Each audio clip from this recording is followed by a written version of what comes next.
up nicely. It's the Drew and Fuse Show. The Drew and Fuse Show. The Drew and Fuse Show. Yeah, they clean up nicely. Yeah.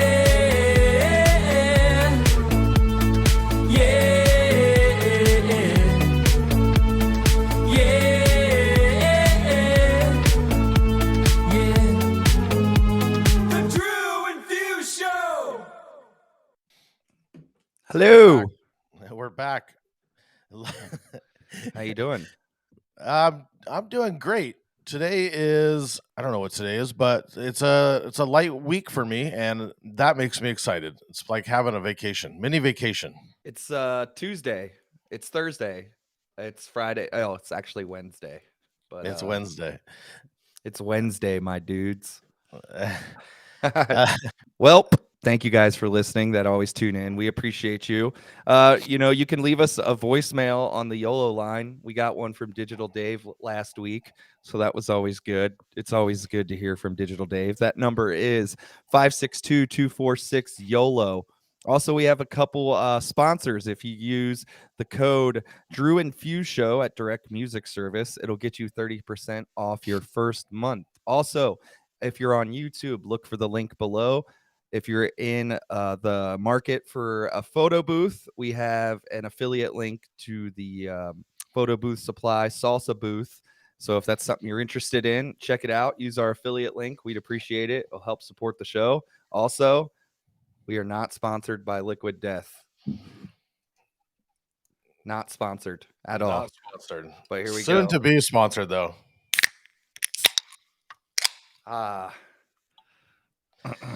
Nice and refreshing.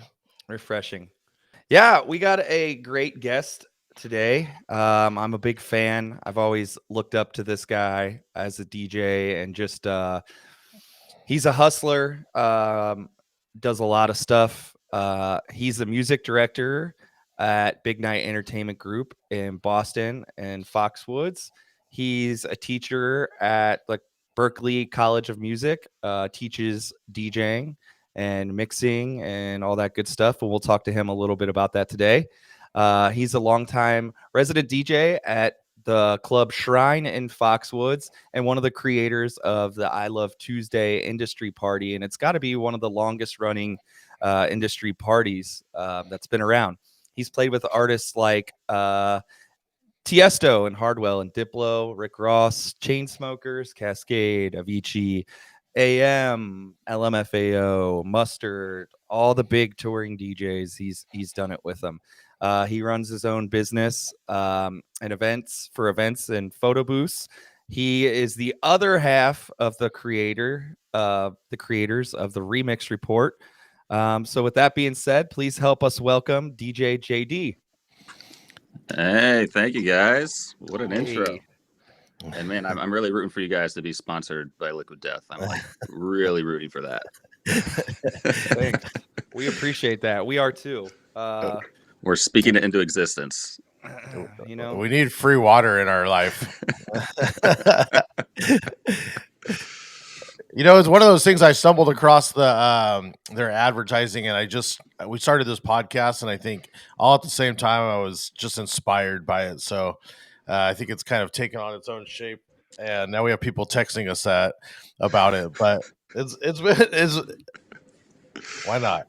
You gotta have sponsorships for this stuff. That's what it's all about. My mom buys it for my niece now because she thinks my niece thinks it's cool.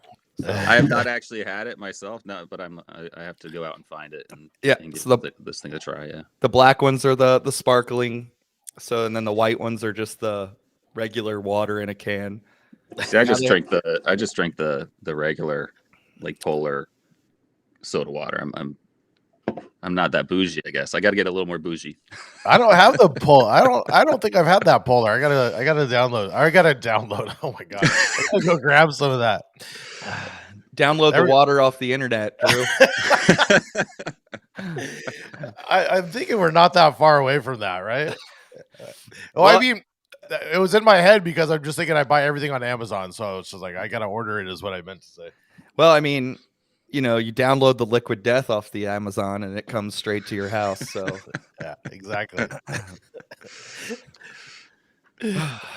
Man, but all right. Thank you for, coming in and taking the time to be with us here today. We know you're uh, a busy person, and I think I saw online that you just finished up your class for the year with teaching. Yeah, we just finished up actually about 2 weeks ago. The first week of May is finals week. So yeah, I just posted this morning a little video of a set I performed for my students. They all have to perform a final set, for the class to show what they've learned, and that's always kind of the most fun part of the semester, kind of seeing their creativity and all that.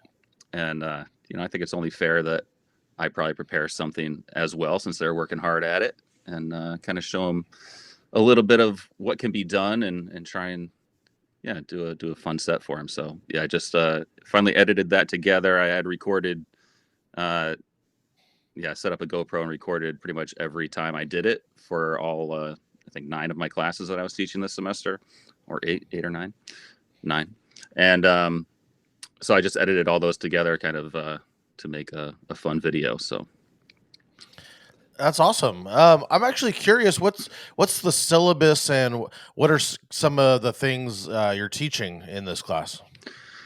yeah, so there's 3 classes that I teach. I've developed a few more, but I can maybe talk about those as well. So all the DJ classes that I teach are electives at the school, so really anybody can take them.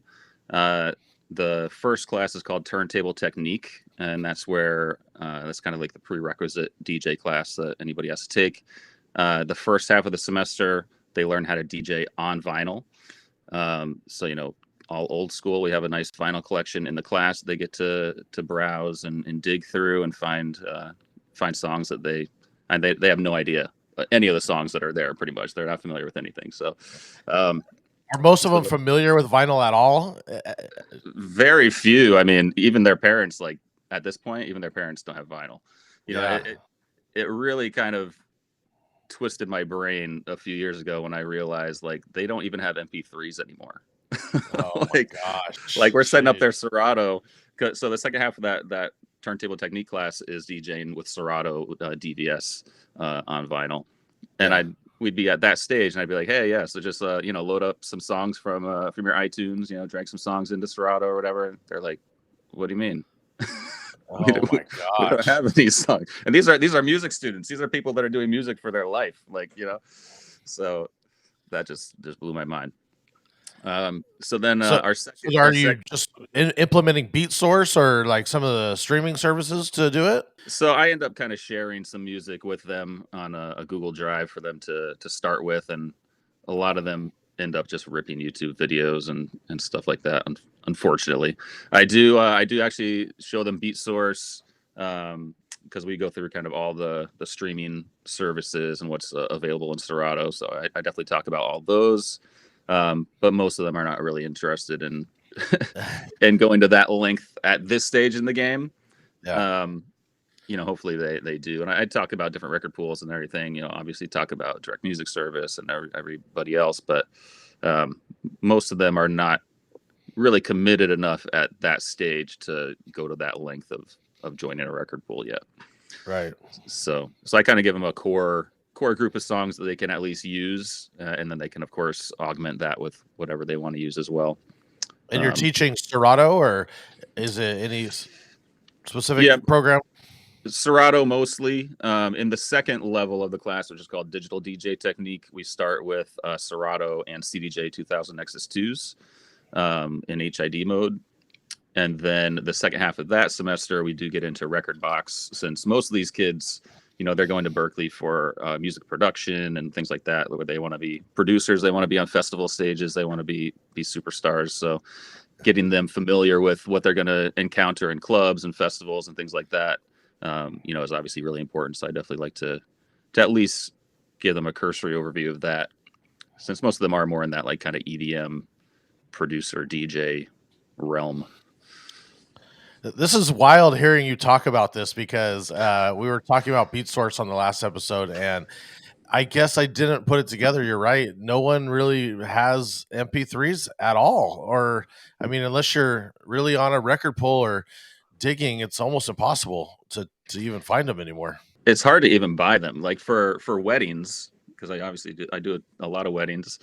You know, every wedding there's a few songs that you don't have in your library, especially for like, you know, I don't know, weird special dances or cocktail hour, dinner music, whatever it might be.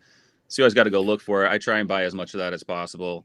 I used to buy everything on Amazon, the digital store on Amazon. Yep. That's like unusable now. You can't even barely find the digital music store anymore. You have to have it download buried. every single song one at a time. You can't bulk download anything. It's ridiculous. So now I use I'm back to iTunes, buying stuff on iTunes, and that works well enough, but it's just not it's not as easy as it seemed to be before.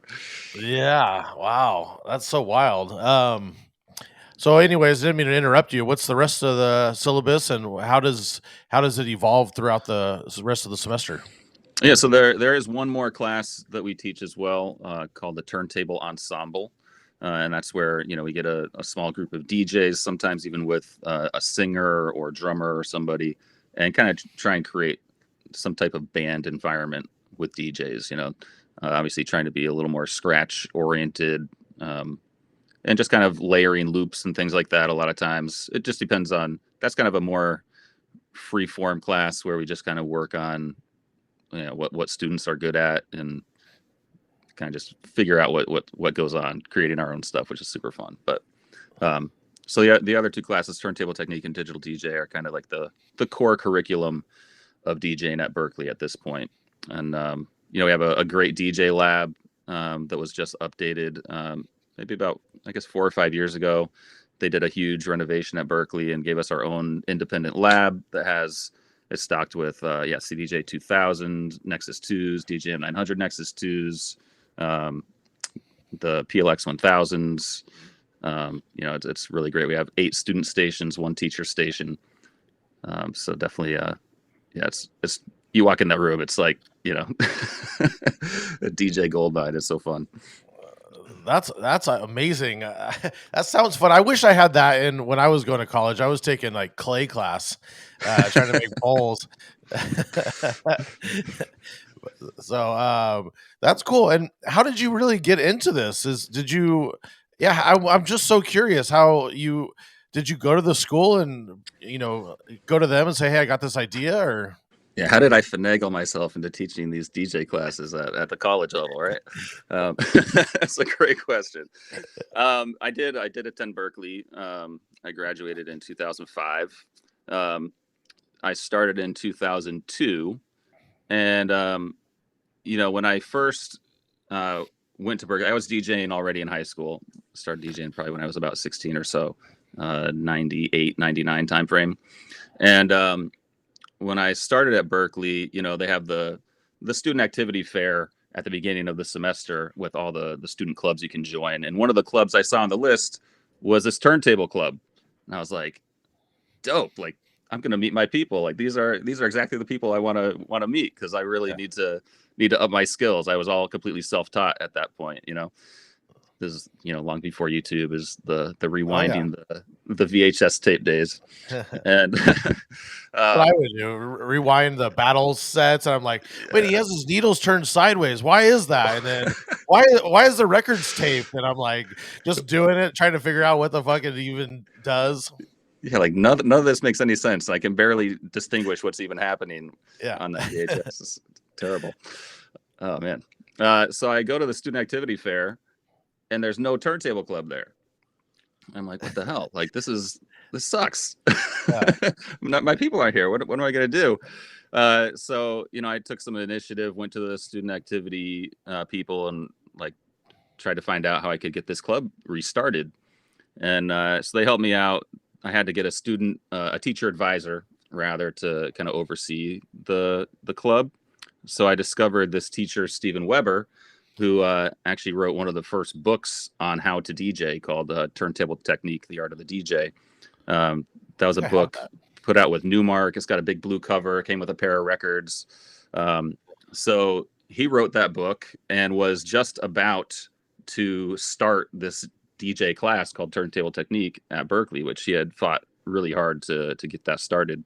You know, a jazz school like Berkeley was not really too keen on on having DJs kind of be a focal point, although the PR department felt a little bit differently.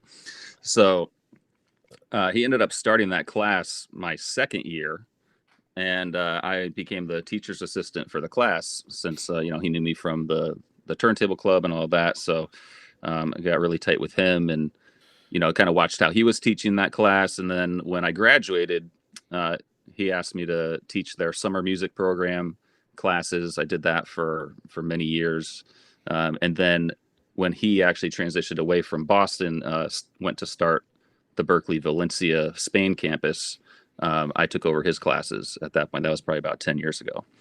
So that's kind of that trajectory. Definitely a lot of being in the right place at the right time, as a lot of this stuff is. It's kind of luck and opportunity and preparation meet to create this crazy life that we have, But I mean, you were ready and you were already putting in the work. So it's just being prepared and being in the right place at the right time. It's the combination for sure. Absolutely. Have you created a superstar DJ? Well, so I have a lot of Asian students, actually, a lot of students from China and Korea and things like that, and definitely a few of them have gone back to China and are like performing at EDC China and like huge clubs and festivals out there. Actually, one of them brought me out to do like a little talk a few years ago. So yeah, definitely more on that side. Not too many on the American side, although there's definitely been a bunch that are out there, doing their thing and performing every week and doing really cool things. So, we'll see if any of them turn into like the next Avicii or something, maybe one day. It's interesting. It's like a jazz school. Is there any kind of at least like lesson on sampling? So I do. I think there are other classes that definitely hint on sampling. There's definitely a lot of hip hop classes, hip hop production classes. I think a lot of those definitely do kind of get into that sample territory. There's a lot of music business classes that talk about royalties and clearance and all that kind of stuff. We don't really get into certainly the legalities of that stuff in my classes, but it's definitely an important thing for students to understand. It definitely does come up. Yeah. I would just think it'd be interesting to making loops or just recording stuff. And I mean, now they could maybe with that band stuff, making their own loops and, introducing it into like a set. So that's really cool, man. I guess the world is wide open with how you could take it. I mean, that's like DJs just keep expanding and expanding on where we're going to go with it. So you got to keep it in that curriculum. Absolutely. Yeah. I mean, the curriculum does constantly change and update as things come into play. Rekordbox was not even a thing when we first started this class, and obviously had to change with the times. And it's always it's a good thing. You got to stay current and up to date. And I was gonna say, do you find that it kind of helps keep you inspired as well with DJing? Because it definitely does. The students definitely put me on to some new music as well. They're definitely on different trajectories than I am a lot of times. So it's cool to hear what they're playing. And their creativity is, pretty pure at their stage. So it's really cool to see how they're pushing things and what they think sounds good. That's cool. Drew, do you want to get into some rapid fire here? Yeah, sure. All right. So I'm going to play our little segment video, and then we'll get started with some not so rapid fire.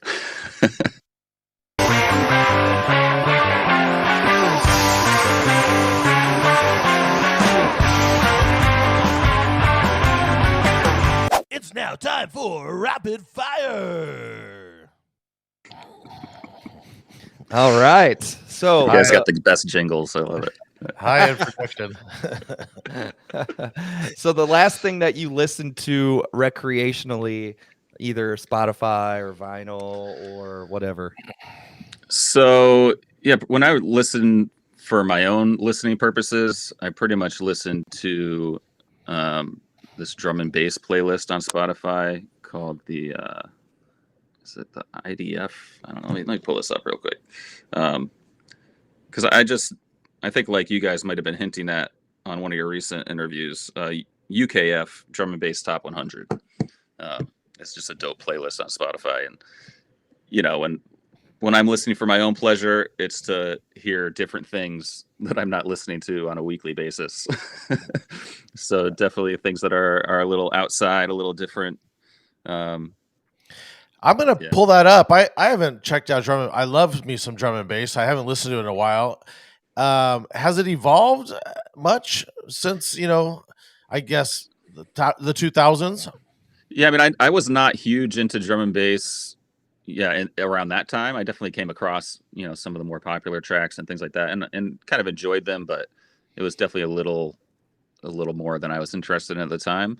The drum and bass that's on this playlist, there's a pretty wide range, but a lot of it's pretty melodic, and like Sub Focus is definitely one of the bigger producers there, and his stuff is just really, really big and kind of feel good vibes mostly. There's some darker, more aggressive stuff on there too, which is fun, but a lot of it is very melodic and musical and just really enjoyable to listen to. So I think that probably has progressed a bit. The production, I think, is a little more involved than it probably was back then. Oh yeah. It's like all samples and sped up. What's that really popular break that just every song was that same break? Yeah, the Amen break. Yep. Yeah, totally. All right, well, I'm always taking notes, so I'm gonna put that to my new listening. All right, what about your favorite thing to do when not DJing? Sleep. Yes. I know. I should say play with my kids, but it's definitely going to be sleep. Amen to that. How old are your kids? I have a 16-month-old and a 7.5-year-old.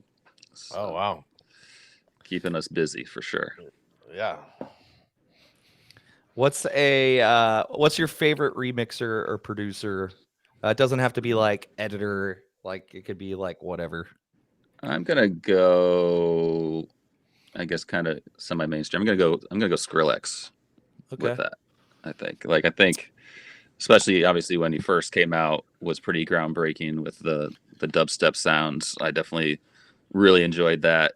Inspired me to create a mixtape at that point of dubstep rather, and obviously he's evolved a lot into more of the pop sounds, and just he's super versatile, all around. So he's just, I think for the last couple of years, just really been doing behind the scenes production. Has he put out anything of his own lately? Not that I've really been aware of recently. Yeah. No, I'd love to see him go back and try some dubstep again, at least dabble in it again, see what he can do now.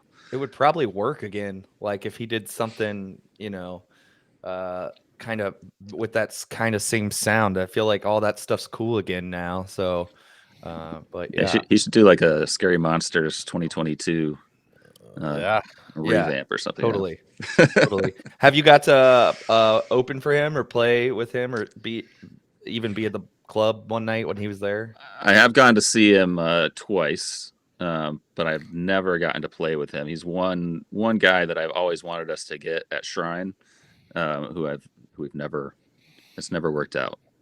Yeah. Would that work at Shrine? I mean, he's such a superstar. I'm sure people would come from all over, but just curious. For sure. Yeah. He draws his own crowd, and people would definitely want to see him. I have no doubt that would work really well. But he's not cheap and not super available. So right. Yeah, I really feel like he's gone underground. I don't even really see him doing some of the festivals at all.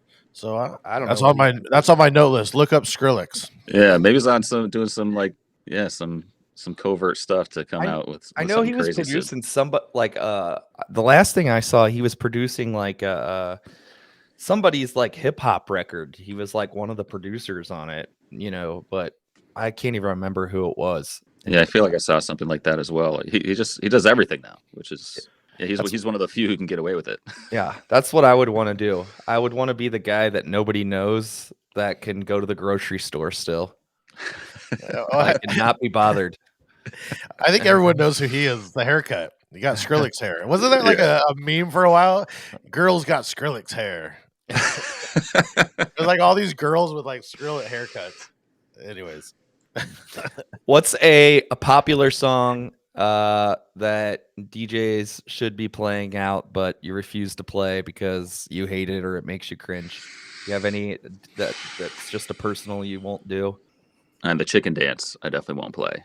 But nobody should play that. I don't think anybody's actually playing that though. So, unless it's Oktoberfest, then you can play it. You have to play it every 15 minutes.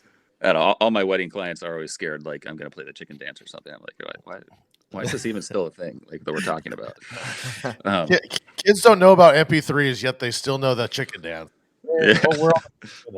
The dreaded chicken dance. They're like, God, please.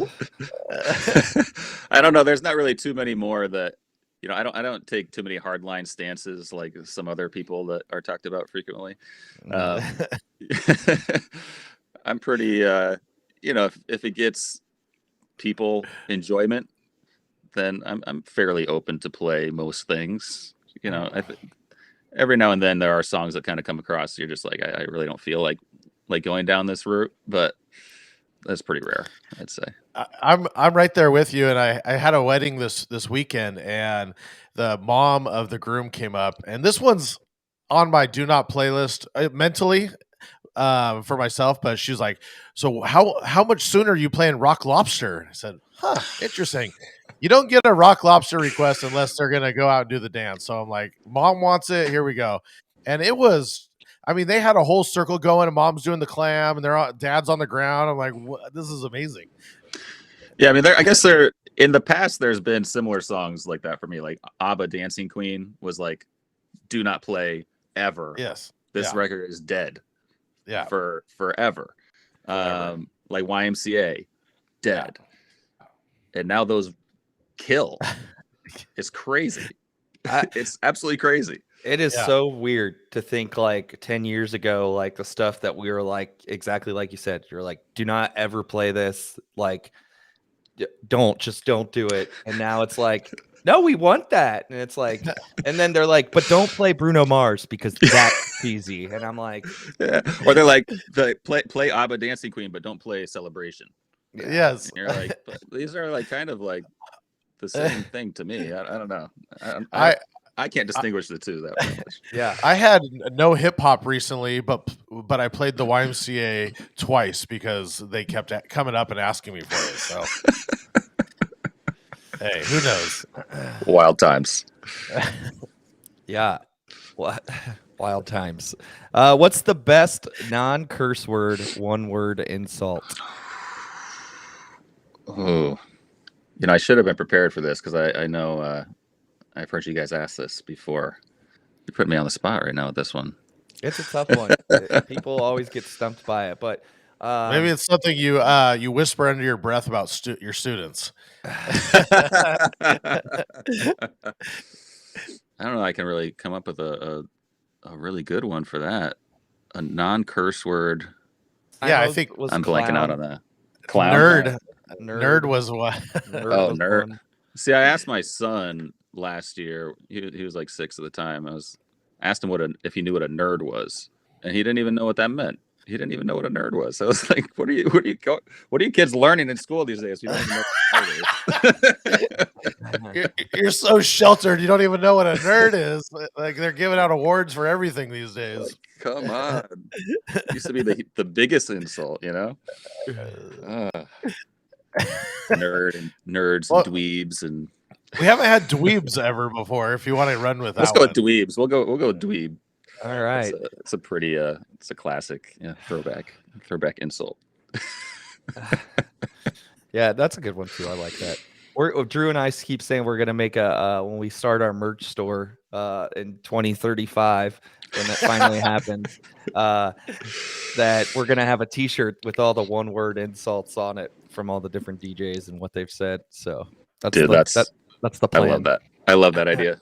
So when we had Jay Spring on, we asked him this question, and what's like the go-to food spot in your area? If I'm gonna come visit, like what's the spot that you would take me to eat? There's You- you- probably You're not in Boston, right? You're no. We're in Connecticut, so we're about 2 hour and a half, 2 hours south of Boston, okay. right on the shore. So it would have to be a seafood spot for sure. There's probably 2 or 3 good seafood spots, I would have to say. One is called S&P Oyster House. One is called Red 36. There's another, Abbott's Lobster is another. That's like a little lobster shack. Like they get the lobsters right out of the water, bring them in the restaurant, cook them up, and it's like, as fresh as you can get.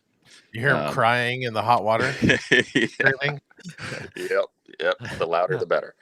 And so I'd have to say that. Those are all in Mystic, Connecticut, which is a classic sailing town. So All right, his was pizza, so I know, took a yeah. different route. Yeah, There's lots of good pizza spots. Obviously, New Haven is kind of considered the capital of pizza, Pepe's Pizza.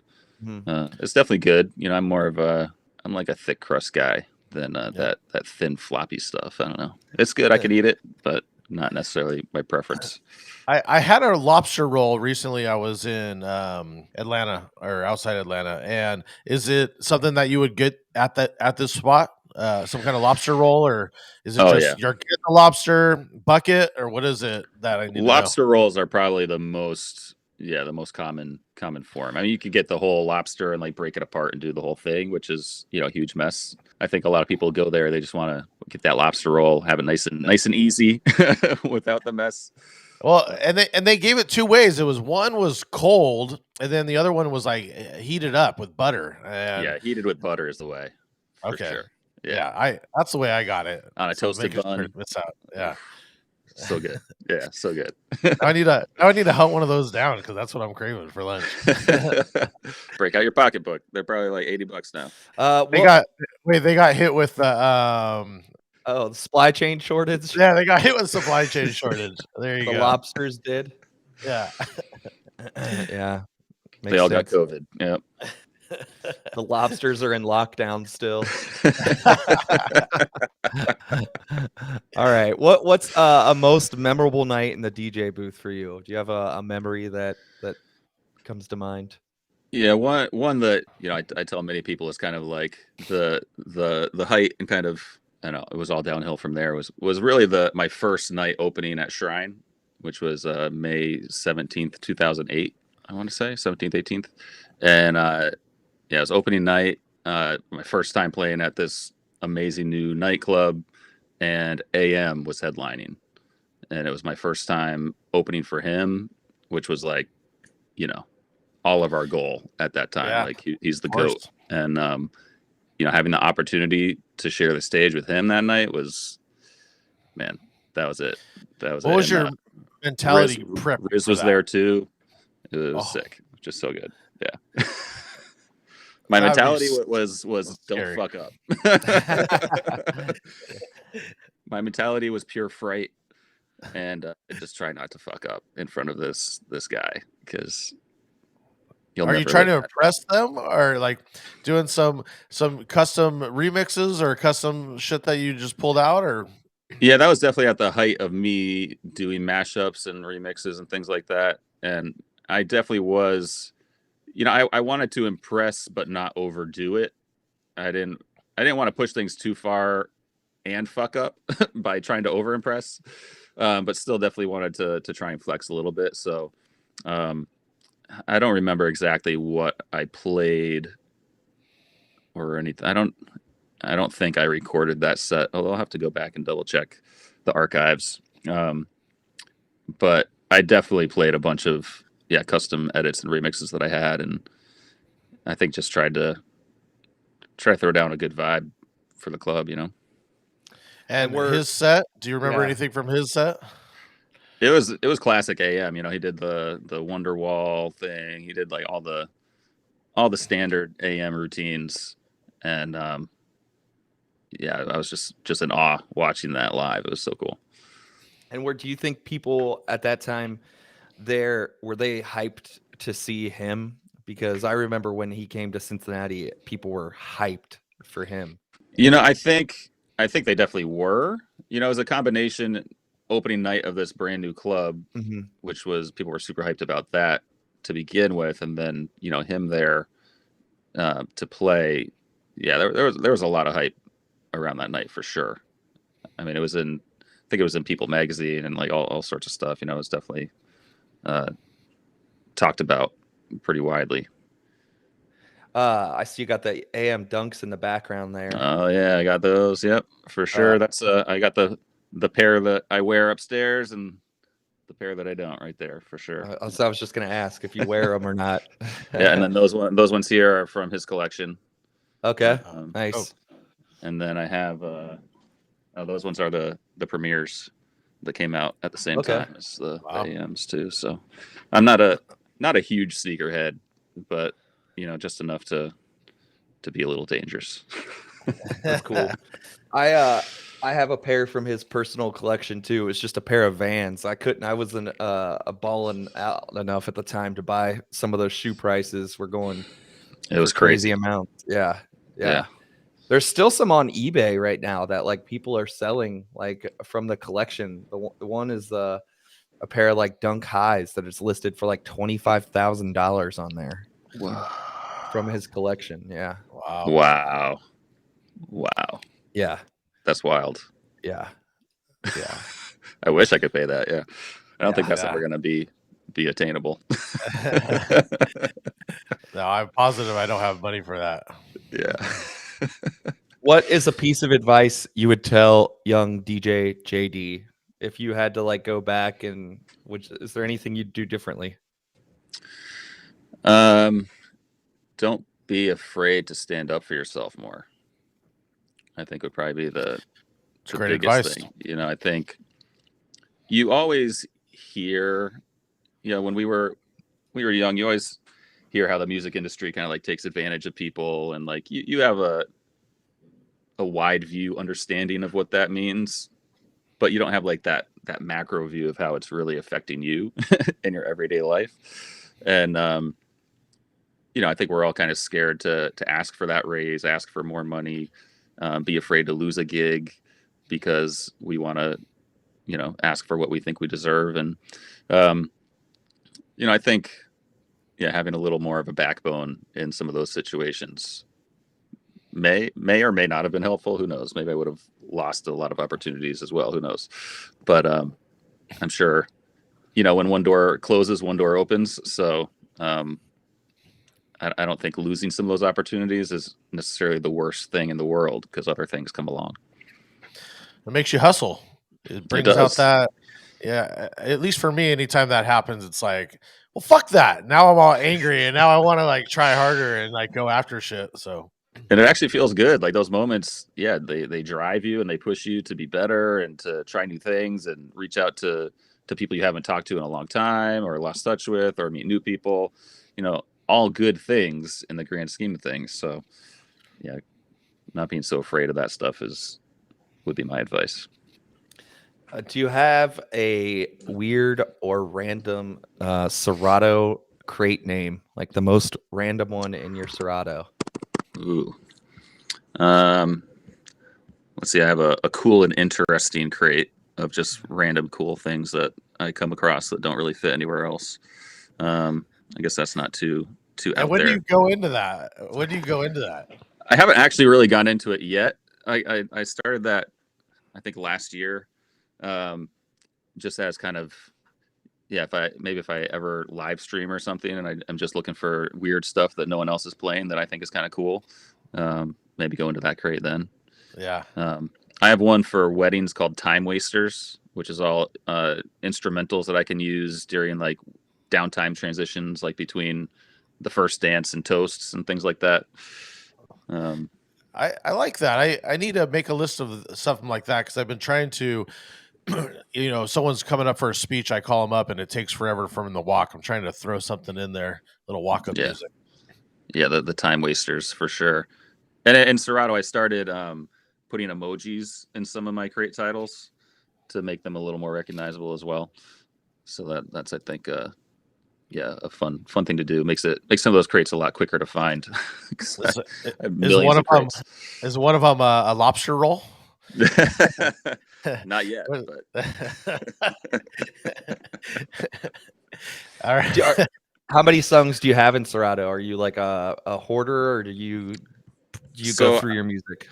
I am a hoarder, 100%. But I just transitioned to a new laptop in January, so I took all the songs. I consolidated all my most used crates and just dragged all those songs to a new library and started fresh.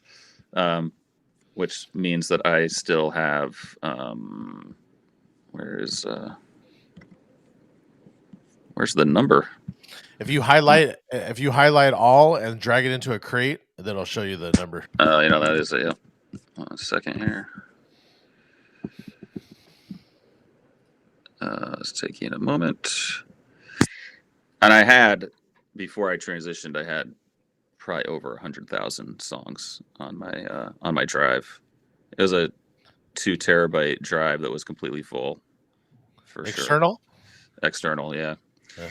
So I transitioned to an internal, use the internal drive on this new laptop because I tried that external experiment for about 4 years, thinking, I'll save a little money on the laptop by not getting crazy storage, and it'll be easy for me to just unplug and plug this drive, and if this computer crashes, I could just transfer it to another computer easily, which is all true. But man, I hate having to go to my bag and break out that hard drive. It's the worst, and have it dangle in there, and I'll start like over it. So I went all out and got the 8 terabytes and said, forget it. I'm never worried about this. Yeah, hoarding it is then with 8 terabytes. Never going back. Right now I have about 2 terabytes available, which is great. I have a lot of video content on here right now, but so right now I have 56,466 songs in my Serato. Wow. You still cut it in half. That's still impressive. Yeah. So That's a lot. I want so bad to be one of those people that can just fit all their music on their 256 gig internal hard drive. I want to be one of those people. I'm just never going to be one of those people. I'm coming to terms with it. It's just not going to happen. Go ahead. I don't download anything unless I actually think I'm going to play it. See, I download everything because I don't want to use the interface on any website to preview anything. I'm the same. I'm exactly the same. I hate websites. I hate all the websites. Yeah. No offense to any of them, but it's just like, it's so much quicker and easier to just have it loaded in Serato, preview it super quick, jump around it, boom, boom, boom, put it in a crate or not. And then, I have, there's this program Lexicon that I'm sure a lot of people are getting familiar with that I'm kind of trying to test out a little bit. I've heard mixed things from some people. But it has some interesting features that could maybe help pare down a library, like remove songs that are not included in any crates and things like that. Wait, I've not heard of this app at all. So it used to be called Record Buddy. I believe is what it was. I had Record Buddy. Or maybe Record Cloud. Sorry, Record Cloud. Record Buddy was a separate thing. So this was called Record Cloud, and then they just revamped the whole thing, rewrote the app, and just released it this spring, I want to say, maybe March. Officially took it out of beta. It's called Lexicon. And it helps synchronize your libraries between all the programs. Kind of acts as your main library hub. Transferring cue points between everything and all that. But it has a lot of cool features as well. Like you can take a text file and have it create a playlist of songs in your library that are included in that text file. Which can be helpful for weddings and things like that. How much is this? Because I'm definitely going to look at afterwards. It's like $30 a month or something like that. I think it's not cheap. It's a little steep. I don't know if it's going to be there for the long haul for me yet, but is it out of beta? It is out of beta now. Yep. Okay, dope. I'll definitely check that out. Yeah. Okay. Do you have and this is always random because I feel like we kind of already talked about this in some way, but like, is there a left turn song you like to play in the club that, I mean, sometimes me and Drew talk to people, we get answers and they're like, oh, that's not really a left turn. I play that one all the time. But, you know, Yep. So one of them, there's an edit that DeVille did. The All I Do Is Win, Love You, DeVille troll edit that I play all the time. And it goes from All I Do Is Win, everybody hands go up, and then goes into Whitney, I Will Always Love You. And then like goes into a build up and like a super hard drop. So I don't usually get into the super hard drop. What I usually do is it kind of has a build up on Whitney's long held note of You, and then has like a drum build up. So I just do like a 2-bar loop on that maybe, and then usually mix into something else to kind of like filter out of it and kind of use that as a build up into the next song. And it always gets those looks for sure. Although, so you know, I would think it works. It works really well, yeah. Yeah. You always get those people that are like, they give you that weird look, like, what the hell are you doing? And then they look at their girl and they're like, okay, yeah, I get it. I like that.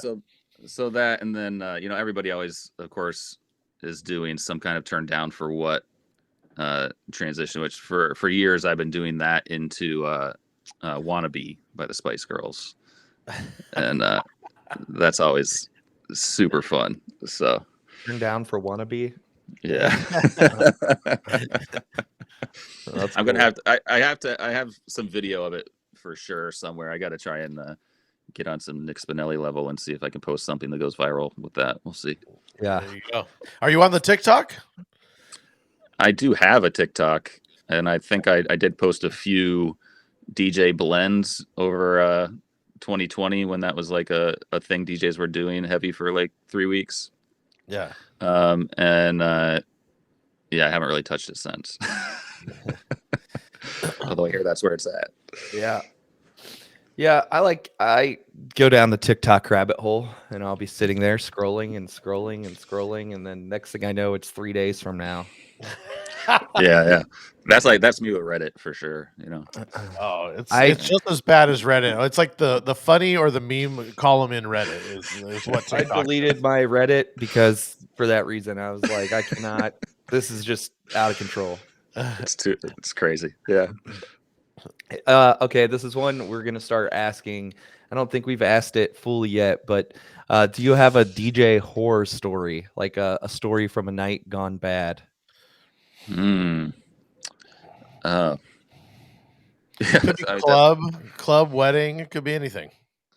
Definitely a few. And can I give a story that's not directly about me, but that I Sure. witnessed? Yeah.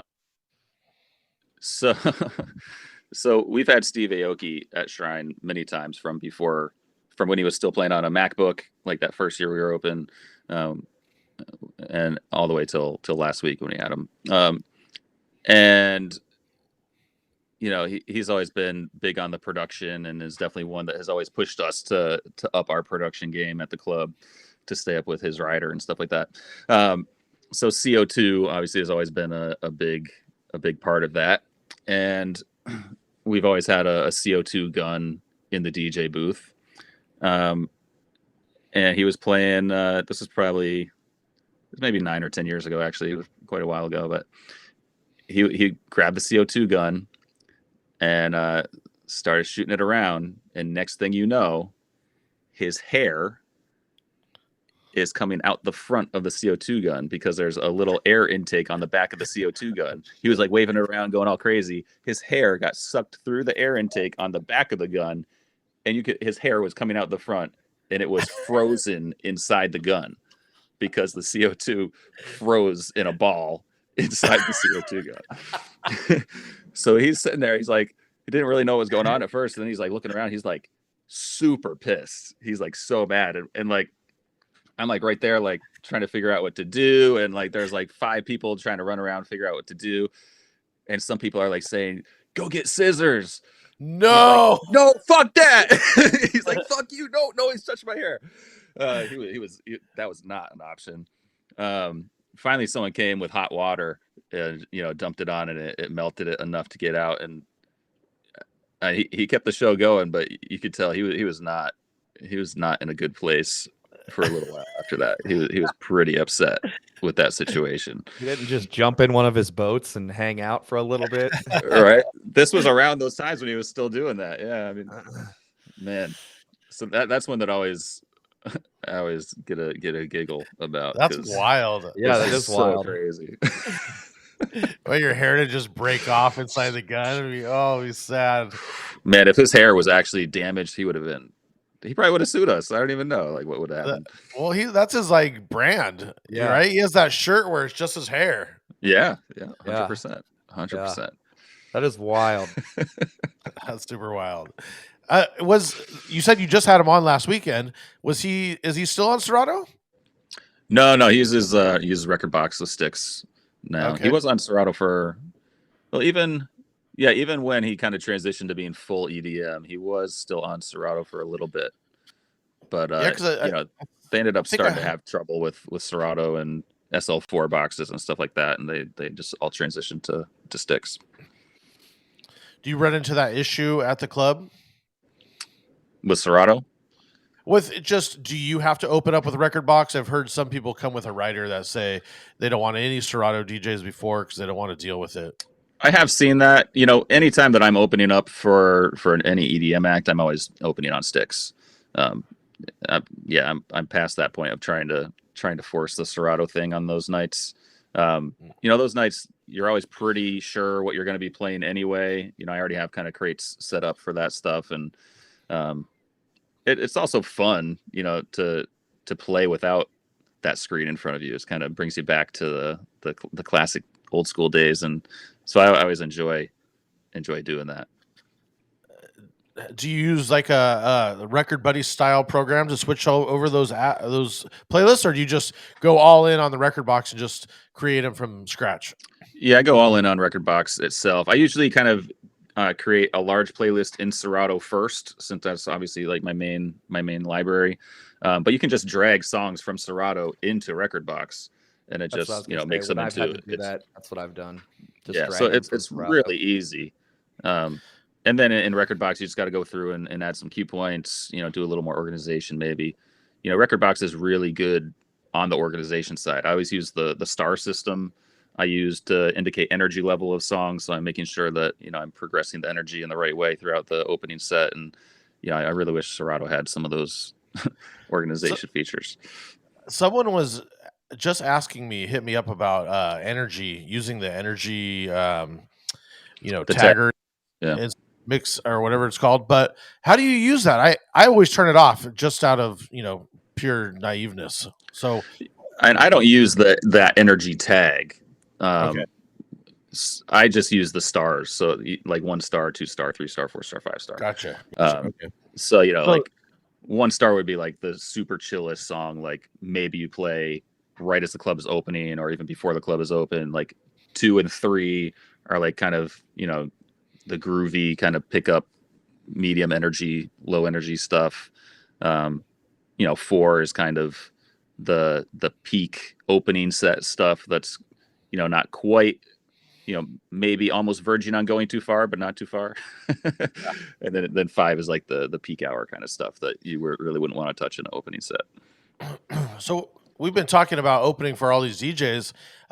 Maybe what's your mind frame going into that? I mean, nowadays is it still, I guess the club's changing again and it's going a little bit more housey. Are you, what's your mindset going into that preparation? Yeah. So I'm definitely more of the classic DJ mindset where I want to set it up the right way. I want to play like really groovy stuff. I'm not trying to really show off. I just want to create a good vibe and play good stuff that's going to get people ready for that headliner to come on. Other people just want to go and play bangers, and that's fine. That's definitely not the route I like to personally take. So, I mean, I guess that's really my mentality. Trying to find a few good remixes of popular songs that are still in that kind of mid energy kind of place, and working some familiar stuff, but also play stuff that people aren't necessarily familiar with. A lot of those opening sets are on nights that are EDM or house specific artists, so the people going there know what they're expecting, and it's not really a super mainstream crowd like we would have on other nights, so you can definitely get away with some more deep cuts and things like that. Dope. You're the music director for Big Night. Can you kind of explain what kind of all that entails and what all you do? Sure. Yeah. So I've been with Big Night since that opening night of Shrine in 2008. So we just had our 14-year anniversary at Shrine last week, and so I've been in that position pretty much since then. And it's kind of a combination of kind of being on top of the tech side of the club. We have a bunch of venues at Foxwoods in Connecticut, and then we have a bunch of venues in Boston, as well as Foxborough. So I am definitely more focused on the Connecticut venues, although I do interact with the Boston venues as well. But I'm definitely, kind of focused down here in Connecticut, making sure, Shrine and Scorpion Bar, especially sound and lighting and all that kind of stuff is working, operational. Even sometimes like programming lights, reprogramming sound systems, booking DJs as well. I book a lot of the local DJs to do opening sets and like kind of off nights. We have a whole separate group of bookers that do the big name acts and kind of coordinate the entire set of venues.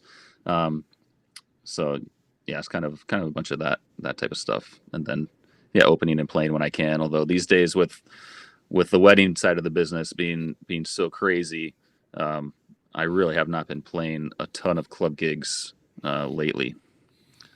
But yeah, I was gonna even ask how you balance it. It seems like you have 3 full-time jobs. Well, and with the family 4, I guess, really. I mean, that's what it feels like. I mean, you got to diversify these days, I mean, I always thought I was super diversified until the pandemic hit, and then I realized I'm all in this entertainment bubble that gets completely screwed. But yeah.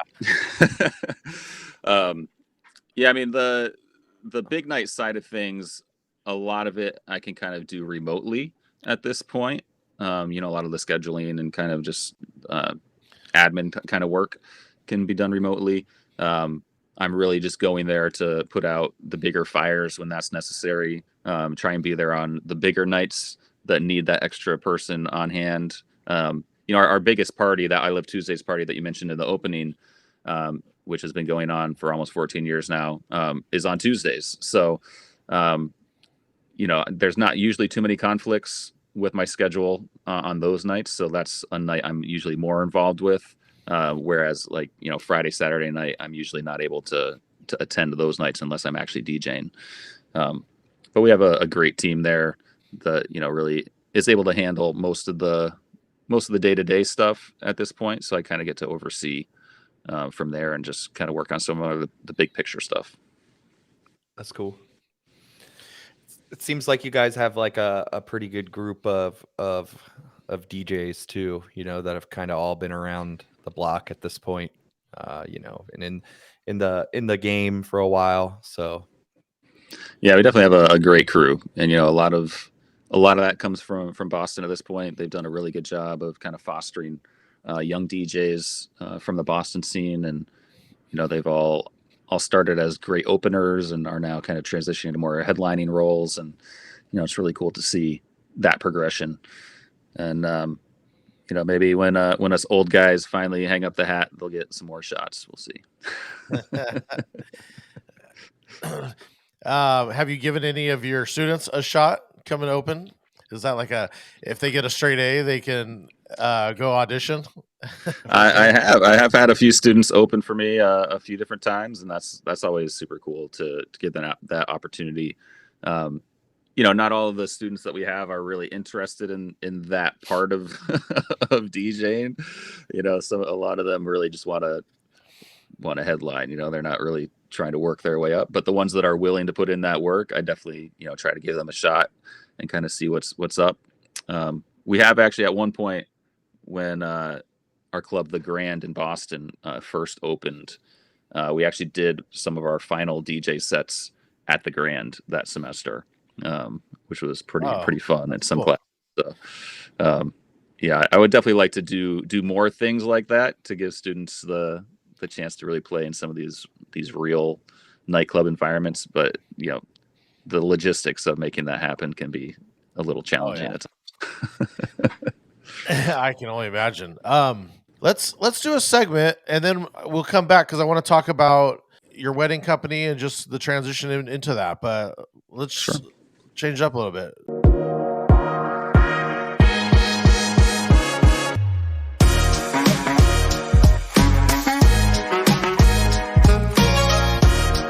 The Serato Top 5. I'm not sure All how right. that video has anything to do with this, but I love it. That's the exact point. It has nothing to do with it. Is this one of those video loops you guys were talking about? Uh-huh. Yeah. D? That's just like random weird. Well, that was the first one that I ever made, and I was just it was off Story Blocks, and I got it, and I was just throwing shit at the wall because I was like, this is so amazing. I could do this on a website. And anyways, so that one stuck because it's absurd. Love it. So what are we doing? Serato top 5? Yeah. Oh boy. So there's nothing exciting on this by any means. And my Serato, the play counts on some songs, maybe you see this in your Serato, are just like wildly out of whack. Yeah. Like, actually, I was trying to see which my most played tracks of you guys were as part of this. Like, Oh, funny. I have Fuse's Dance Like a Doro flat intro full edit that has been played 1,029 times, it says. So, Wow. I know it has been played a lot, but definitely not 1,029 times. Yeah. And then let's see. I think some of these also get skewed for me, not for the bigger number, but because I have dirty and clean. So some of my tracks should be higher. It's just that I split them. For sure. Like my highest Drew Pierce one is Hollaback Girl clean short edit. So, Oh yeah, there it is. There you go. The no BANNAS edit. So I think my most legit top 5 though is probably going to be Ain't No Mountain High Enough, the Freischwärmer remake of that, which is like a housey remake of Ain't No Mountain High Enough. Love that remix. Yeah, super good. Works so good at weddings. These are all wedding songs pretty much that are on this list. Yeah. Levitating, the Scooter Epic intro. That's the one. Which actually I just made an edit of that because I always have transitioned from that into the radio version to cut out the baby since we can't play the baby anymore. And I just made an actual edit last week, actually, that goes into an acapella out for because I usually acapella out into another song from that. And then Dance Like a Doro, Kevin D and Sven and Rolf remix. Okay. Number 3. Yeah, LCD short acapella out edit. Love City DJs acapella out edit of Yeah. And then Tau Cruz Dynamite alternate mix. What's the alternate mix? Does it come into hands? How does that come in? Let's see here. I don't know if you'll. It goes right into. I throw my hands up in the air sometimes. Yeah, after Just like a hook first. Yep. Yeah. Yeah. What was I gonna say? It's I feel like every time we do the Serato top 5, some DJs have a big realization that they're not as cool as they think they are. Yeah. And that's for not sure. a dig, but it's just like, you know what I mean? Like we all end up playing the same shit and like we're, the internet exists and I forget if it was Mike D where we were talking about this, but like there really is only little bits of regional stuff anymore that is popular in certain areas. And pretty much we're all playing the same stuff, 100%. I play Dynamite all the time. I play Usher, yeah, all the time. I play Levitating all the time. So it's like not surprising that those are in there. And And kind of like Jay Spring was mentioning, he was trying to play some of those songs less when he's playing in bars and clubs, which I 100% agree with that. Like something like yeah, this is how we do it. Like those kind of songs definitely should be less in that rotation. But they still kill it at weddings and private events and stuff like that. So Of course. yeah, it's a sad reality. You mentioned levitating, and I always like to ask what you're kind of playing around some stuff, and maybe that it must come subconsciously from Remix Report because you guys would always do how you bridge the different things, and I'm curious what you're playing at a wedding, maybe before or after levitating. Sure. So I kind of go into levitating from anything. Sometimes I get into it actually right after like a slow dance or something as like the first kickstart to the next dance set. That's definitely a popular one for that. Or if I've been playing kind of old school stuff like the Yaz and This Is How We Do It and stuff like that, and I want to update to something newer, kind of go into that. But from that, towards the end of the song, it has that before the last chorus, it kind of breaks out into her a cappella of her singing the first part of the chorus, and then kind of the beat comes back in. So what I've always done until I made this a cappella out edit last week is I use beat jump to kind of repeat that part of the a cappella until I'm ready to get to I think she says come on dance with me, and it kind of has that like big woo kind of going up there. And that's where I transition to the next song, whatever that might be. Now I have a acapella out edit that just plays the acapella chorus the whole way through. So I was going into getting jiggy with it a bunch. Oh, is that canceled now? That's semi-canceled. I still play Jay Spring's Fresh Prince, This Is How We Do It mashup that he did back in the day, and it still gets a good reaction. I don't know if I'm ready to bring that one back yet, but hopefully they're in the same key and they're both kind of disco feel tracks, so they sound really good together. But I've been doing a lot of tempo transitions using sync to kind of keep songs in line with each other as you're doing that tempo change. So I'll actually sometimes go into that Ain't No Mountain High Enough Freischwimmer version, and that works out really well too. They're in the same key as well, B minor. So, and this is in Serato.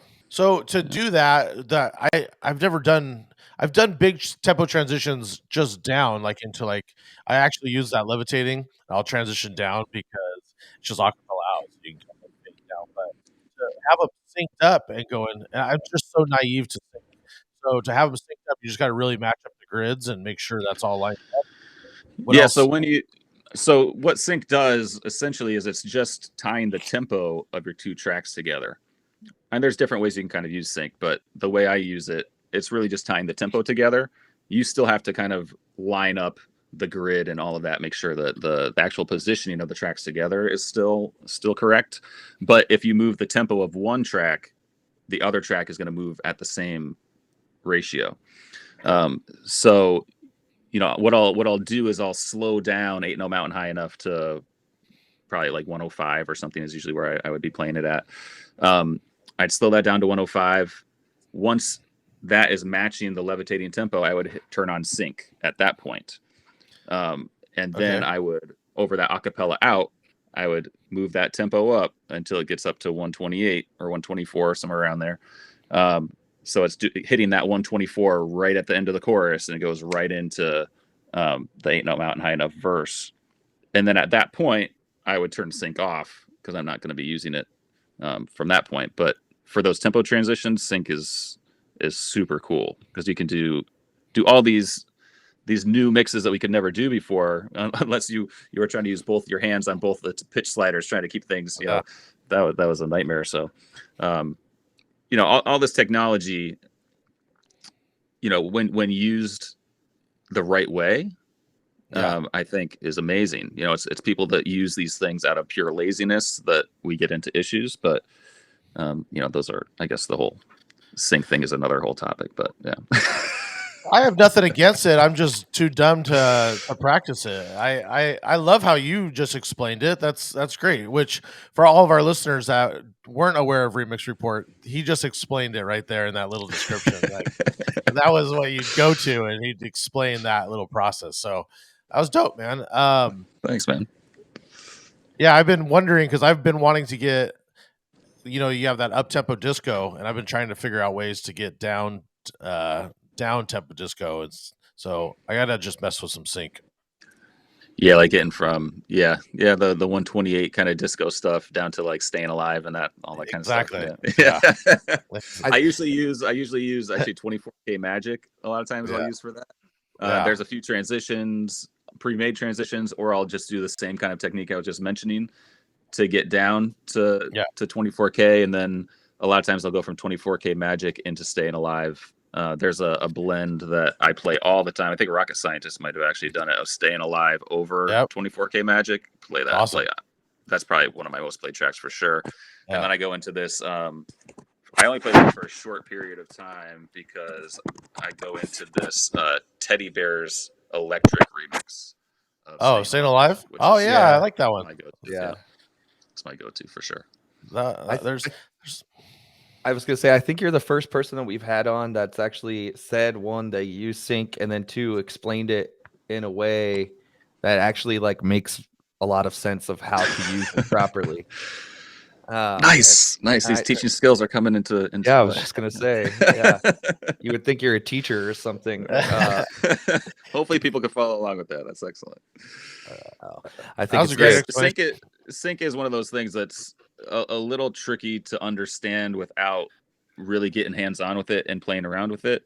The thing that sync, and I don't let my students use sync like at all, because unless your beat grids are done properly at the correct tempo, and unless you understand what to do in the instance where sync throws your track completely out of whack, then you shouldn't be using it, because if you can't correct those mistakes, then it's all pointless. But the key to using sync is getting your pitch sliders in the correct starting position when you activate sync, because your pitch sliders kind of getting out of whack from your 0 point is where things really get crazy and really frustrating. My question, because that's why I don't use it, is what you just said. What do you do after? Do you just zero them out, or once you get it, it's all fucked up, right? Do you how do you get it back to zero? Do you just turn it off on the left deck and then eventually go back to the right deck and turn it off? So there's a couple ways to kind of go about it, but the main way I do it is that if I was slowing down Ain't No Mountain High enough to that 105 tempo, I would make sure my pitch range on that was wide enough to get all the way down to 105. I would actually physically slow that song all the way down to 105. So the pitch slider is actually in that position. Mm-hmm. And then I would turn on sync. So I have Ain't No Mountain High enough slowed down by 20%, whatever it is. And then I would move that pitch slider, though, during that tempo change, I would move the pitch slider back up to 0, which is the tempo I want to get to anyway. So it keeps it in line that way. And then I turn off sync. As soon as I'm there, I turn it off and don't have to worry about it until the next song comes up. One way you can, if your tempo gets out of whack, you can use instant doubles actually to kind of get back on track, where, if my pitch ends up at like +8 on the slider, even though I need it to be at 0, I can instant double that track to my other deck, make sure the pitch slider is at 0 on that side, and just switch over. And now this deck is irrelevant anymore, and I can kind of get things zeroed back out. So you wouldn't stay on sync after that once you're up to the. I don't find anything wrong with it. I'm more just asking.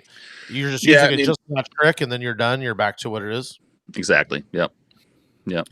The only time I use sync for an extended period of time is for like a set like the one I posted this morning from my Berkeley final set. Like that, I did use sync the whole time because I'm doing a lot of tempo transitions throughout that whole entire mix. And I have 3 decks going. I'm trying to keep things in line, and it's just kind of easier to to focus on the other logistics than the pitch slider or the the pitches of those. But generally, in normal DJing, yeah, I'm not a fan of people using it all the time, but certainly use it when it helps do better DJing. Yeah, it's to be used as a tool to make you better, like in that sense. And the way that your exact definition of using it is the way it's supposed to be used, I feel like, for stuff that 100%. you can't really do live, like without that tool. So, Yeah, agreed. but one of the things I kind of wanted to ask about before to kind of backtrack is with the I Love Tuesdays parties that you guys started. You guys have had like huge names from all different kind of walks, in those parties. I think I've seen like 50 Cent or like Tiesto or whatever, on those nights. I mean, is there a thought process a little bit with it, or is just like if it draws, it draws, and that's what we're gonna do, or And it's generally been our EDM night uh, mostly. That's definitely where its focus has always been, pretty much since maybe the second year of the party. It started off as an industry night, trying to really just build in an extra night of revenue for the club outside of the normal nights. So it was me and Vinny Vibe mostly, kind of as the main residents as we started the party, and it was all like trying to get local bartenders and whoever to come out. And finally, after like a year of very few people coming, it ended up getting pretty big on its own there. And then what really changed the party was when we had Avicii. We were, I want to say, his first or second show in the United States. Wow. And I think second. I think he played like Governor's Island maybe like the day or two before. But yeah, he was brand new. This was when like Bromance and Levels were like huge in the club already. Like we were playing the shit out of those songs, but like 2 years before it hit radio. Yeah. Remember those days when we were playing songs like a G6 and all that stuff for a year Yeah. before they ever got popular, but they were crushing in the club like that. I feel like that never happens anymore. That But early LMFAO remix and yeah. Cataracts remixes and all Hell that Loghouse shit. Yeah, for Hell sure. yeah. That was so good. So when we had Avicii, that's really when it transitioned into being, okay, we're doing EDM now. And it's pretty much been that ever since. That's always the focus. But every now and then, we do throw in some of the bigger hip hop acts. If they're big enough and they're going to draw, it can be fun to kind of switch up that night. We've had Rick Ross a bunch of times. He came when the Patriots won, and Gronk came down to party.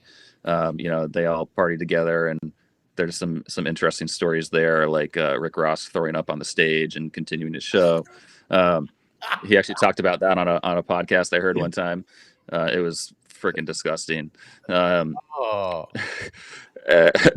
He just literally he's performing. He just turns around, throws up all over the carpet on the stage, and gets back up and keeps performing. I mean, I got to give him some credit there. But yeah, what a pro! He did stop the party. But yeah, like 50 Cent as well. Obviously, super big mainstream act. So they all definitely still work on those nights. But people definitely know that it's an EDM focused night. That's cool. So the music stays the same for the most part. They come on, they do their little bit. You might transition a little bit right before they come on, and then bam, back to the EDM. Yeah, I mean, some of those nights we might play a little more hip hop in general, but yeah, sometimes we're still kind of opening up with EDM. And I mean, those nights where they're going to be coming in and playing something completely different, you can go a little bit harder earlier. Play some more of the mainstream tracks, and if there is a closing set after they're done, then you can like really go ham at that point. Yeah.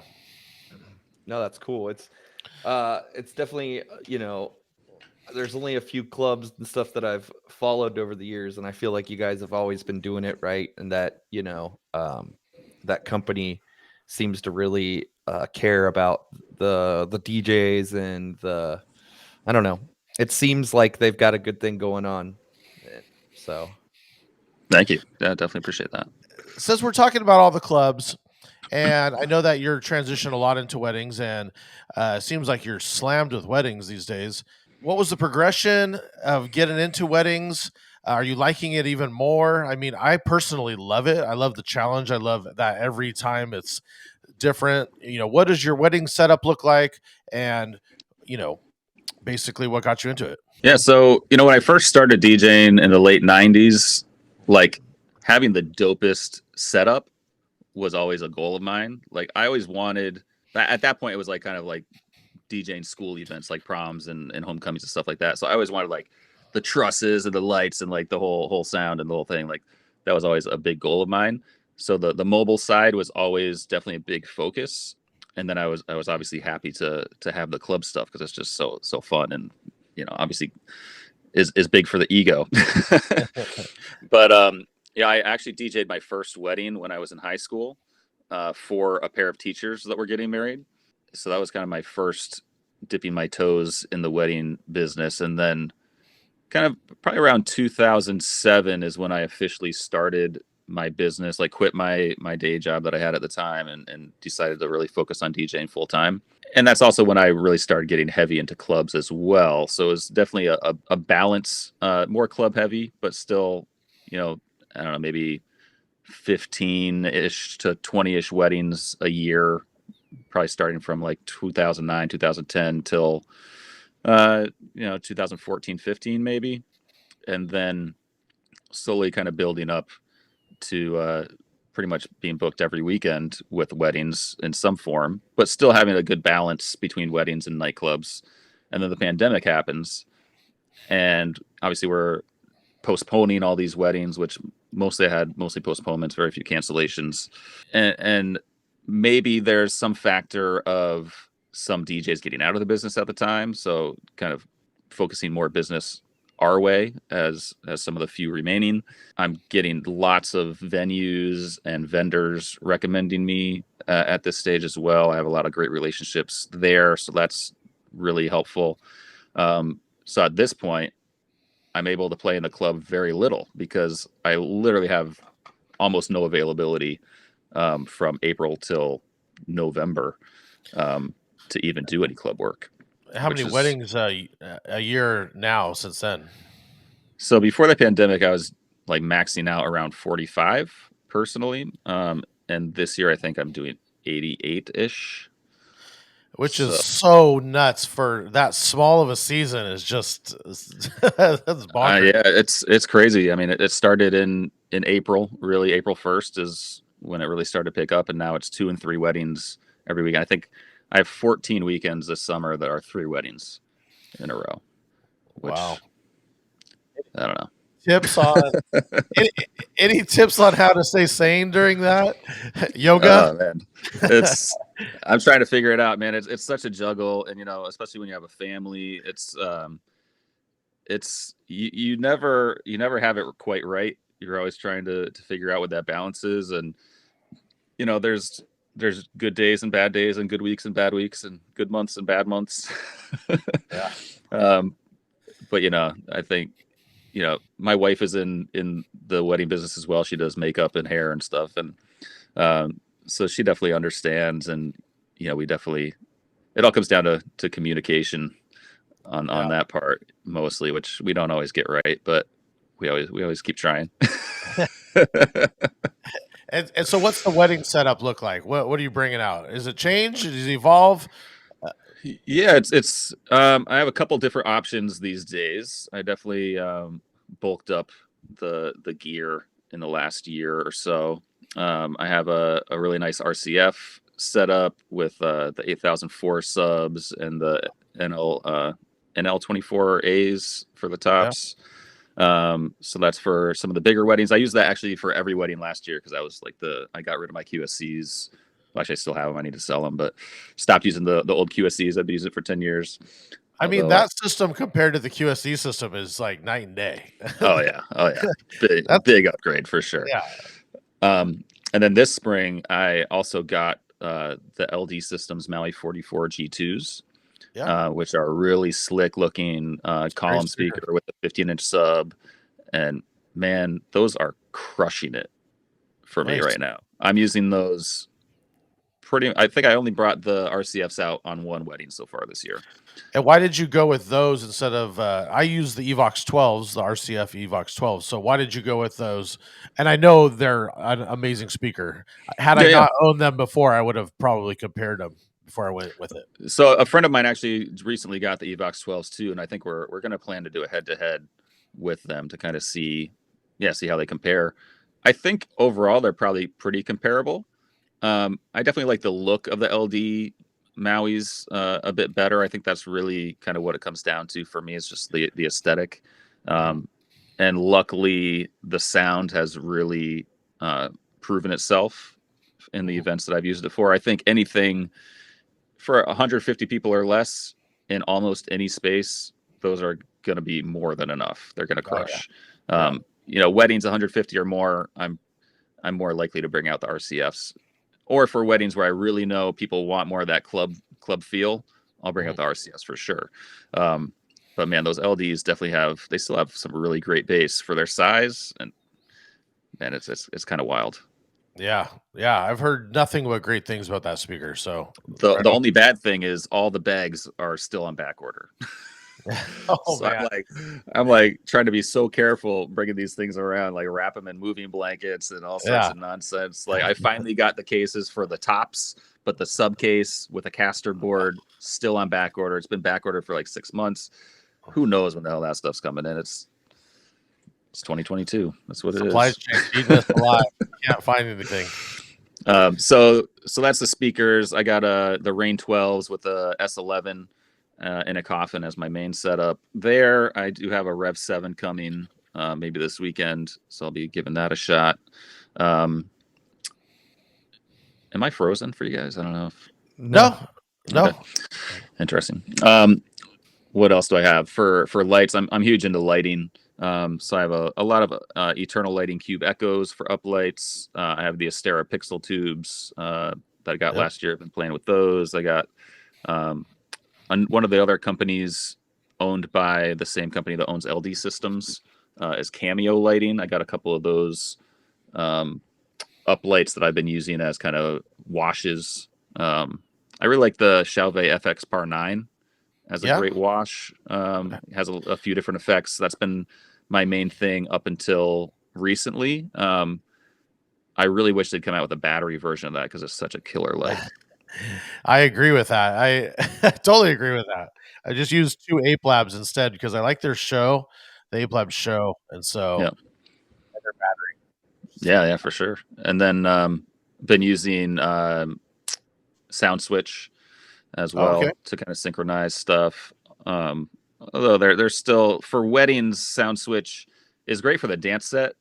It's not really great for uplighting because there is no ability to fade from one look to another look. It snaps from one look to the next look. So if you want to do a nice fade from a nice warm white highlighting uplight look into a blue for a first dance or something, it's like, oh, now the room's blue. Look at that. Right. Oh, look, the room's turning blue now. Right. So I think once they get that fixed. Have you got that Sound Switch Control 1? Is that what it is? The Control 1, yeah. I didn't even look at the features of it. I just saw the email come through. I was like, ordering. Because, these days, if you don't order it right away, you're not getting it. So, right. And it's pretty cool. I mean, I don't know if it really offers a lot more functionality than you get just by, clicking on your screen. Right. But it's cool. Yeah. Speaking of all this new tech, let's hit them with some new tech. Hey,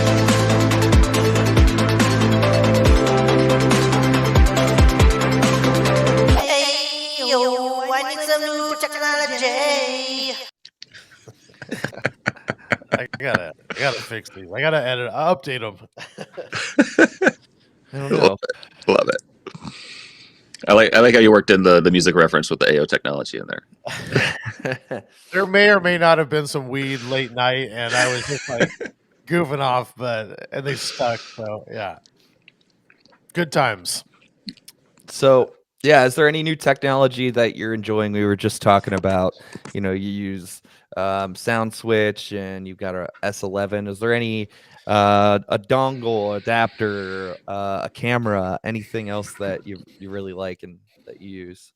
So I definitely have been. I got some GoPros last year. Got the GoPro Max, the 360 camera, and then a GoPro 9.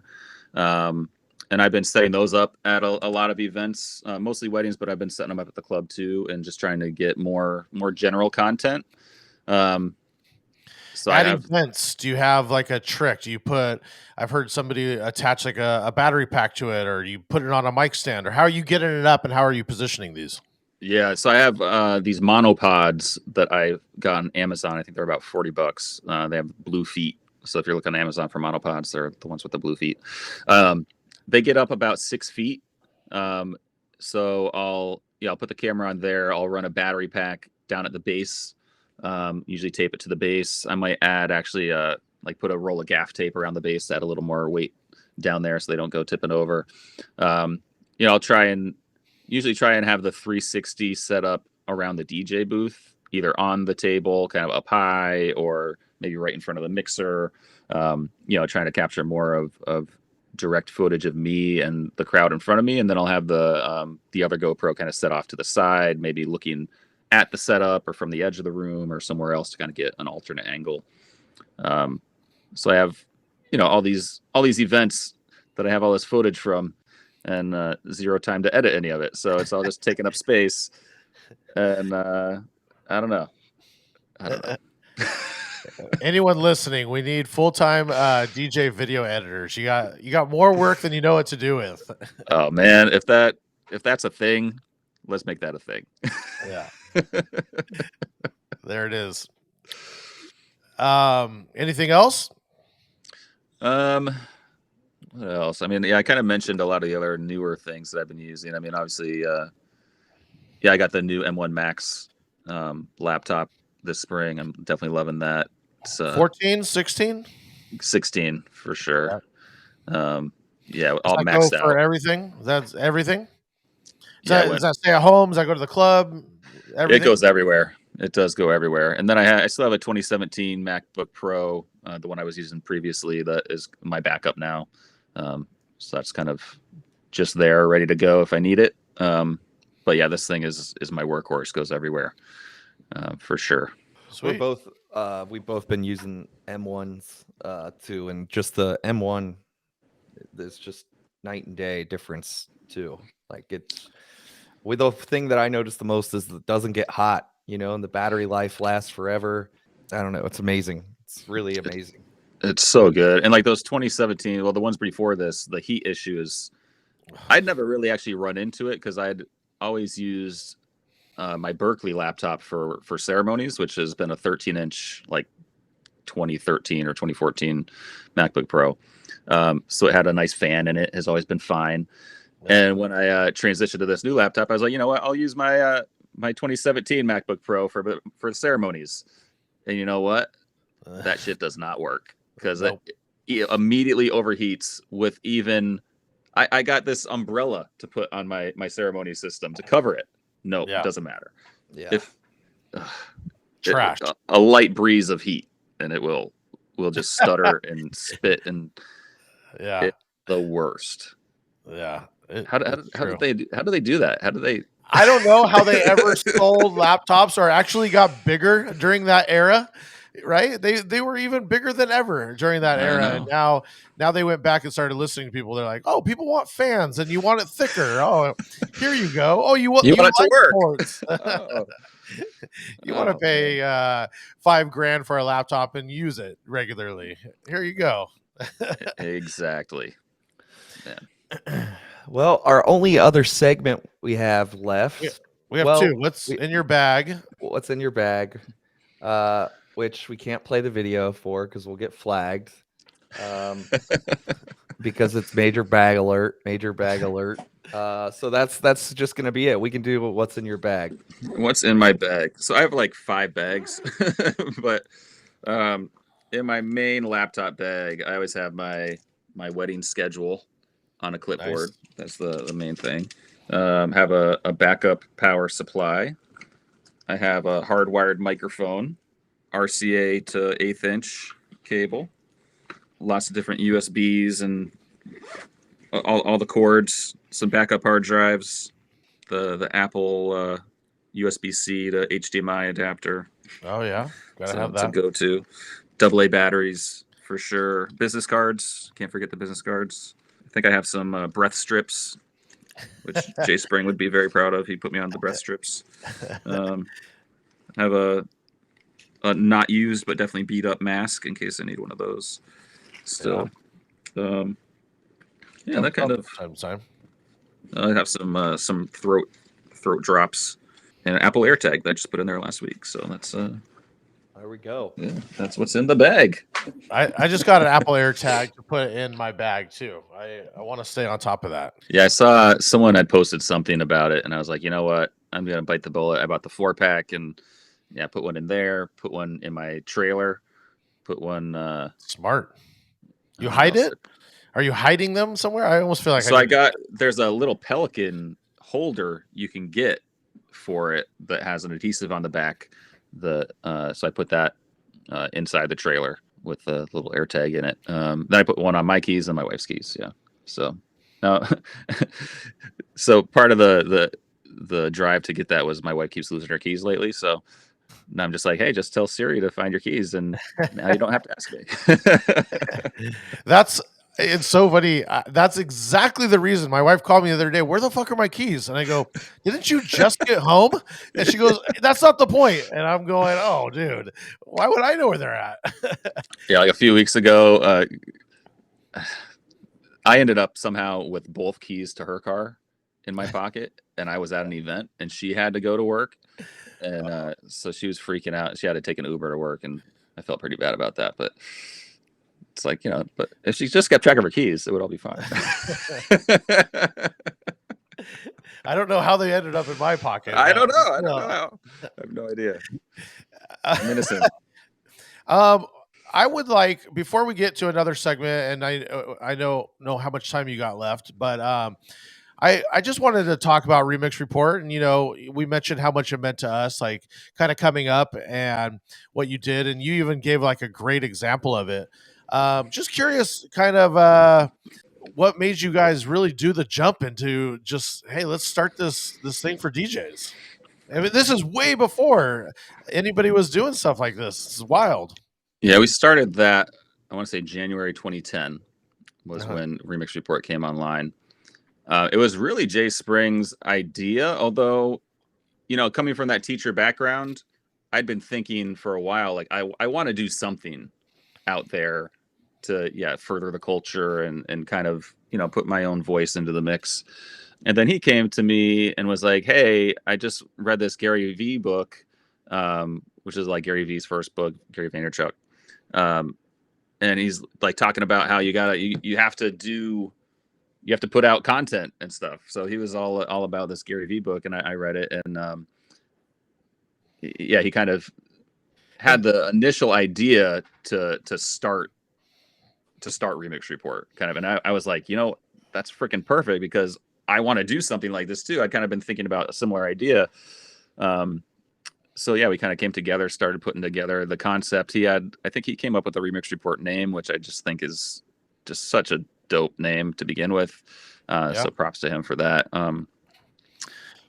Because Twitter and blogs were like the big shit. YouTube was, I don't even know, was it around or was it kind of still like bubbling? It wasn't what YouTube was definitely around. Yeah, it was getting big for sure. I mean, certainly not what it is today, but it was definitely getting big. And we posted our main videos on Vimeo because they wouldn't get flagged. YouTube always flagged them, but we also cross-posted them on YouTube. Eventually, I was always big into listening to podcasts in general, so I would strip out the audio from the video and repost it as a podcast as well. And we did that really heavy for basically 3 years, and we were recording at least 3 videos a week. I think we posted videos on Monday, Wednesday, and Friday. We would get together one day a week, record everything for the week. Then I was editing it all and posting it all and all that. And it's one of those things where, and you guys know this, doing your show, it is a grind. Like, Yeah. you take a week off and people get pissed. You're afraid to take a week off. So you got to like pre-record all sorts of stuff if you're going to do that. You do get a lot of really cool opportunities for sure. It gives you kind of reasons to reach out to people and stay connected, which I think is definitely a great part of it. I mean, we had awesome interviews, and I actually just transferred all of our content to my main NAS that I'm gonna maybe start trying to go through and start posting some little clips from some of that old content now that's like 10 years old. But it was a lot of work, and it's one of those things where you never, it's hard to get the feedback that strokes your ego enough to want to continue pushing forever and ever. Yeah. You always want that interaction from the people watching, to like, that's what kind of drives you, right? To know like that you're streaming. reaching people. It was Exactly. Twitch and not playing live. Everyone wanted to be back live. Twitch is Mhm. cool, but it's not live. And it's so crazy because now we run into people in life, and so many people since Remix Report have come up to us and be like, "Oh man, we loved watching that, and it was so cool." And it's like, it's really kind of bittersweet because, in a lot of ways, I wish we had continued recording it.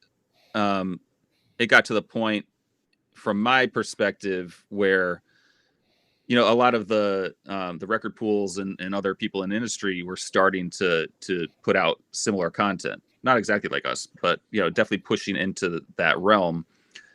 And I was like, man, if we're gonna compete with this, we either have to like put a lot more into this or like stop. Basically, we're either got to go all in and really try and make this a thing, or maybe it's not worth it, which maybe that wasn't the completely true. But that's kind of how it felt, I guess, to me in the moment. But now looking back, like if we had continued doing it over the last 10 years, who knows what would have happened. Yeah. It's pretty wild. I mean, it's so cool to see you guys, see like the Road podcast I listen to every week. There's a lot of people that are putting out great content and still kind of continuing these conversations. And, a lot of these same conversations we were having have transitioned into like Facebook groups and Discords and all that kind of stuff, so these things are still happening. And it's really cool to see, but it's fun looking back and kind of seeing how we were kind of super early to the party, and hopefully we had some good content that people enjoyed, and it seems people did. People definitely tell us that, and it's always really nice to hear. Well, I know me and Fuse, we definitely, I had a day job at the time, and I remember just always like coming to work and watching it. Yeah, and it was always good, and always come up with a couple different remixes. And I think we both said we got one song up there. We're like, oh shit, my song's on there. It was amazing. Man. Cool. Which, when you said that on Jay Spring's interview, I was man, that put a big smile on my face. Yeah, I was like, sure. oh shit, That's like, so cool. Yeah, it was rad. But what you're saying right now is how I feel about like edits I've made. I sometimes you put in all this work, and we do a lot of stuff behind the scenes, and you think people don't even notice, but eventually, someone comes up to you and you're like, oh shit, that made my day, So it is crazy. You put in all this work. 100%. Yeah. And you have to be okay with the delayed gratification. And I think now that I'm older, I kind of understand that a little bit more. And I just heard someone else on a different podcast talking about Twitch and things like that, and they were saying, if you have 12 people watching your Twitch, initially it seems like that's terrible, but what if you were just hanging out with 12 of your favorite people in the same room? Like, how cool would that be? And that's essentially what you're doing. I was like, you know what, that kind of puts a different spin on it, where if you're having a great connection with a few people, there's still a lot of value there, even though it's not stroking your ego as much as 1,000 people watching your stream. But those 12 people might be advocating for you every single day. Whenever anybody brings up needing a DJ for anything, they might be the ones telling these people they need to book you. And those are actually putting money in your pocket at that point, rather than just random people kind of coming across your stream. Money was always an aspect of it. We did have some advertisers. We were getting a little bit, not anything crazy, but it got to the point where, the time is money, right? And like kind of the wedding business was starting to take off around that time more. And I just kind of felt, I got to put the focus into what is really putting that money in the bank right now. But I do kind of wish we would have kept it at least in some form. And I can understand, just because if I was younger and I was doing this podcast, if I was younger, I know for sure I would have just been like, fuck it, it's over with. But now I'm older and like, this is relaxing to me. And, I kind of stopped looking at the numbers. Every couple weeks we'll look at it, but I'm really just like meeting new people and engaging. And, like, I'm a huge fan of yours. So just sit and talk with you for a couple hours is awesome to me. It's like really cool. So I appreciate that. And, yeah, I completely agree. Like, just coming on here and chopping it up with you guys, is what it's all about. It's what it is relaxing. Like you said, it's just fun to talk to other like-minded people and get our thoughts out there and hash things out and see how other people are doing things a little different, get new ideas. And yeah, it is super fun. 100%. Yeah. So with the talks about Remix Report, and you guys had the rocket rant, we were going to ask you to do a 60-second rant yourself. So if there's anything you would like to rant about, you could take a minute. I'll chop this out if you want, but I had 2 rants planned. So all right. We already kind of talked about one, so I'll go the other route. I'll try our channel.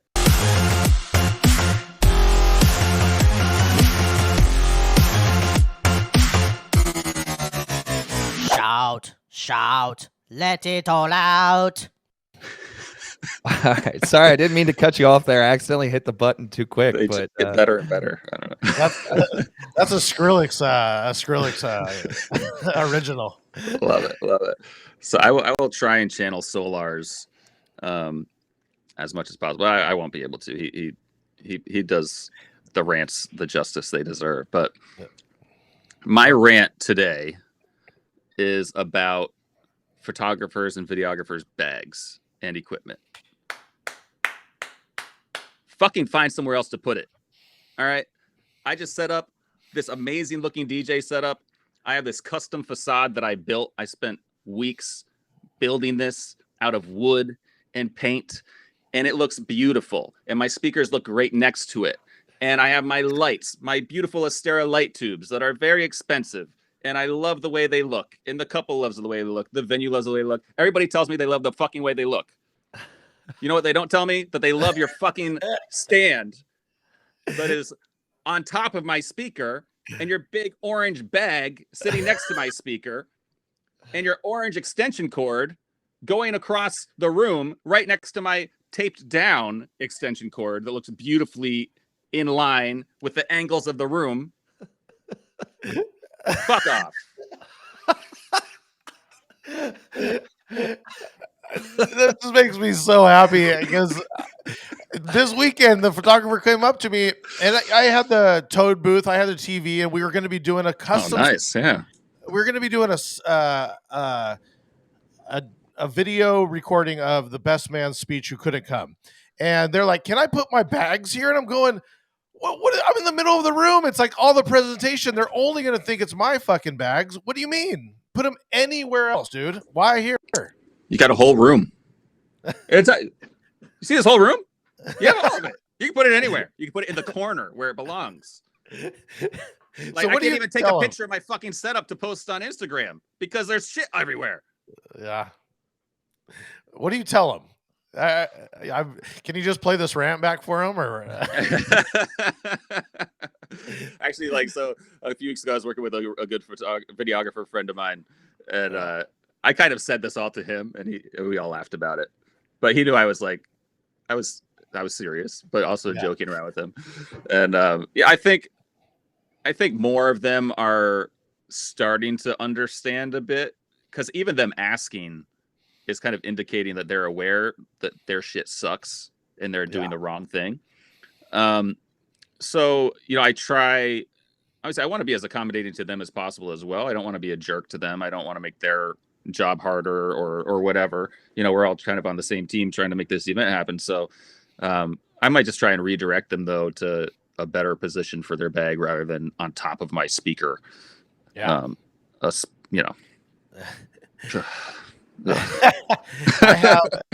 have all of the I'm in California, and our rooms seem to just be getting smaller, or they're outside, and I do feel for them because they don't even I have to pull all my bags back to my van because they don't even let us put it shit anywhere. So I feel for it. It's just find somewhere else. Find somewhere else. Find like a better way to package your stuff that makes it look more presentable. I spent all this time making my shit look presentable. Right. Where's your time making your shit look presentable? Yeah. Like, why am I the only one that has to make my stuff look good? You can make your stuff look good too. It's not out of the realm of possibility. Bring your own facade. Bring fucking God knows Seriously, what. I've thought about that. I'm like, well, yeah, why don't you bring There's a money-making scheme right there. Photographer facade. Yeah, exactly. I love it. Oh man. The rant was amazing. What we got anything left? Is there anything you want to talk about? I don't know. I think we definitely hit a lot of stuff. My only other favorite segment is if you travel a lot, travel tips. Don't.